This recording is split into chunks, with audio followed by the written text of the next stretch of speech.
up, you guys? Welcome back to my channel. So today I want to share with you guys how I make my calendula salve. Let's go over the ingredients. So here I have calendula flowers that have been steeping in my carrier oil for over 4 weeks. I'm going to strain this off and use this golden liquid to make my calendula salve. So I will use this oil along with beeswax, a few drops of essential oil, and that is how I'm going to make my calendula salve. The beeswax is necessary in this recipe because beeswax solidifies very quickly, and so that is going to allow this salve to really come together and harden up. So let's talk about the calendula flower. I have harvested these calendula flowers from my backyard garden, and I have dried them out in my dehydrator low and slow. Once I have dehydrated them, I have been storing them in this glass mason jar. So the calendula flower is powerful, and it has been used for many years by herbalists. It has amazing healing properties. It promotes cell repair. It can be used for eczema, skin burns, scrapes and bruises. It's also anti-inflammatory. So I love using this cream if I'm cooking and I burn my arm, or if my kids fall and scrape their knee, if they have a bug bite. This is like my go-to boo-boo cream. That's what my kids call it. Mommy, where's the boo-boo cream? Because we use this on everything and it heals so quick. I had just recently burnt my arm here while I was cooking. Started using the calendula oil, and just within a few days, it was already healing. Like, it was amazing what this stuff does. It can be used for tea. And with the calendula flower, there's really no overdoing it. So I'm not going to go into all the medicinal benefits and uses. I'm not going to talk about the tea and everything today. I'm going to be using this to make a powerful healing cream, calendula salve. So one of the most powerful uses for calendula salve has been for cradle cap, diaper rashes, eczema, even herpes.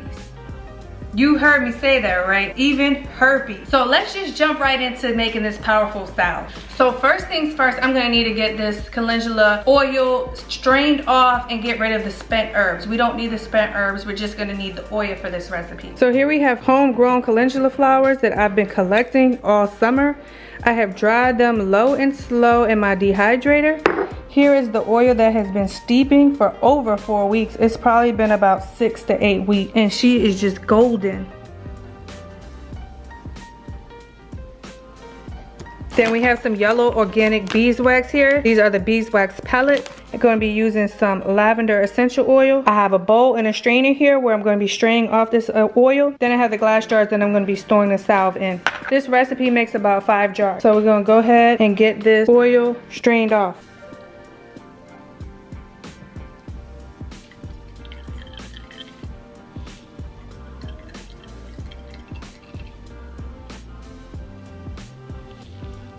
So this is liquid gold. Just trying to get as much oil out of these flowers as I can. And so this is the most time consuming part of this whole recipe. Is just waiting the 4 weeks, a minimum of 4 weeks, to allow this herb to steep in your carrier oil. You can choose a carrier oil of your own preference depending on your skin type or whatever it is you're trying to do. You can look, there's different scales on which carrier oils.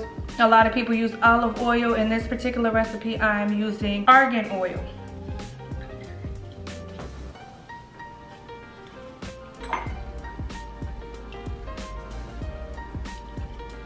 Alright, so once you have your liquid gold, it's time to move on to the next step. So the next step is to get this oil with the beeswax into a double boiler. If you don't have a double boiler, then you can just make a makeshift double boiler, which is what I'm going to be showing you today. So I'm going to be using an old rice cooker along with the old popcorn tin. And the reason I'm using an old popcorn tin is because you want to use something that's going to kind of be designated to beeswax. Beeswax is really hard to clean, and once you use it on something, pretty much ruined. So you want to use something that's just going to be designated for beeswax. So this popcorn tin, I use it when I'm making my beeswax candles, or whenever I'm working with beeswax, I use this situation. So that's what I'm going to be showing you today. So here I have my rice cookers do. I have about 2 inches of water in here, and I'm just gonna add my can on top, and I'm gonna let this come to a light boil. Once this comes to a light boil, I'm gonna start adding in all my ingredients, and it doesn't take long. Once everything is melted and combined, you wanna pour it while it is still hot into your containers and let it solidify in your container. So this recipe calls for a cup of calendula oil, a 1/4 cup of beeswax, and 4 to 6 drops of essential oil of your choice. Today I'm using lavender. So I'm just letting my water heat up before I start adding everything in here. So my water has come to a boil. I'm gonna go ahead and add my popcorn can, and I'm going to add in my 1 cup of calendula oil.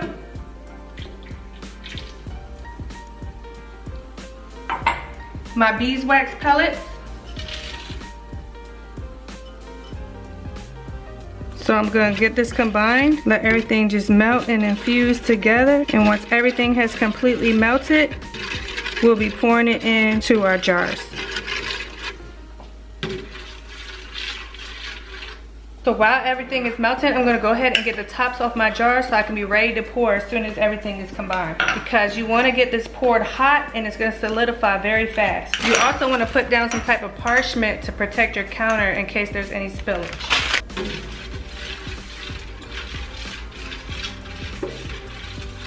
Everything has melted, so I'm gonna go ahead and add my 4 to 6 drops of my lavender essential oil.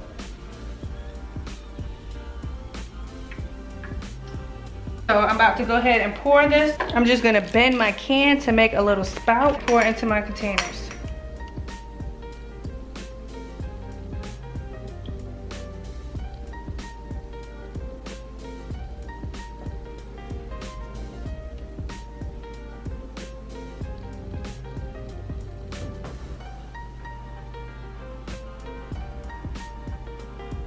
So that is it. Now I'm just gonna let these set up and harden. I'm not gonna move them until they have completely solidified. So that is it for today's video, you guys. Thanks for joining me. We'll make this easy and healing, powerful healing medicinal salve. These are homegrown, but if you're in a position where you don't have homegrown, it's okay. You can order them off of Amazon, or you can get them from Mountain Rose Herbs. That's a really good option, and you can still make it that. So don't think that you can't make it just because you don't have a garden or you haven't grown them. You can still get them from a reliable source and make it yourself. So this recipe is really easy, you guys. The time-consuming portion of this recipe is to grow the flowers, for one, if you're gonna go that route, and for two, is to let the herbs steep. The longer you let them steep, the more powerful it's gonna be. This one has been steeping for about 6 weeks. So if you wanted something more powerful, another option could be to strain off these spent herbs and add fresh herbs to this oil. That will definitely double the power of this calendula salve. Make it that more powerful. You could strain off the oil, add fresh herb to it, and let it steep for 4 more weeks. Guys, these herbs are just wonderful. Like, they are so healing. Like, the list goes on what they can do, the medicinal properties. I highly encourage you to do some research on this herb so you can see exactly what all it does. It can be used for internally, externally. It's very good for tea. Highly recommend this herb. I have started a small medicinal herb pantry, and I'm starting to stash. So this is what I have collected over the summer.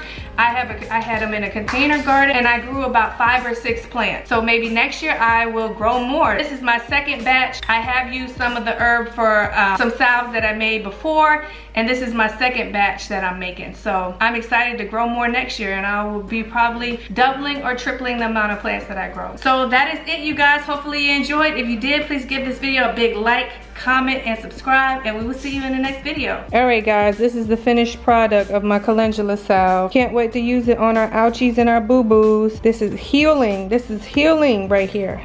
Highly encourage you guys to research the calendula flower and make some of this calendula salve.